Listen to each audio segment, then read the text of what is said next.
Masadyat as ko lang po kung magre-resign po ako sa DepEd at lumipat sa ibang government agency or office.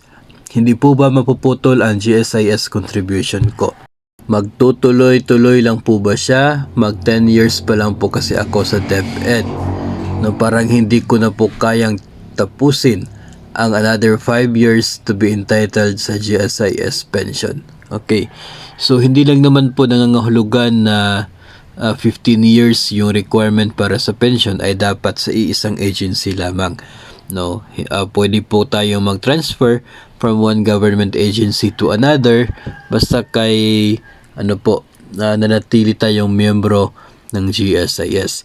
Kapag ikaw ay isang guro o personal ng DepEd at gusto mo mag-transfer to another government agency, ay pwede naman po na mag-process ka ng inyo pong application doon sa ibang agency, and by the time na kayo po ay makukuha, mahahire po kayo nila, no, yung day before ng inyo pong first day doon sa kanila, yun din po yung gagawin po ninyong last working day ninyo sa DepEd para tuloy-tuloy pa rin po yung government service at wala po magiging gap, no, tuloy-tuloy ang contribution ninyo when it comes to GSIS premiums.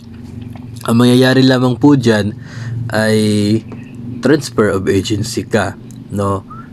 Ibang agency na yung magre-remit ng inyo pong premium sa GSIS, pero hindi ka naman po nawala sa government service, kaya tuloy pa rin yung makukuha po, no, na remittance sa GSIS, and yun ay patuloy pa rin na idadagdag doon sa inyo pong period with paid premiums, kaya hindi po siya mag back to zero, kundi ma-add po siya doon sa inyo pong DepEd na contributions, premium payments.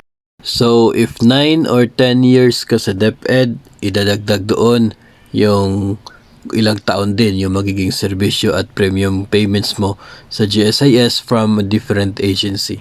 So kapag total umabot ng 15 years na, ay pwede ka pa rin na eligible for pension sa GSIS. Ang magkaiba lamang dito ay iba na yung agency mo, iba na yung nagre-remit, nagbabayad ng inyo pong premium contribution sa GSIS, pero ikaw ay nanatili naman pong miyembro ng GSIS at nananatili na nagbibigay, nagre-remit ng inyo pong premium payments, kaya tuloy-tuloy pa rin yung computation niya at magiging basis ito kapag kayo ay mag-retire na sa inyo pong matatanggap na monthly pension.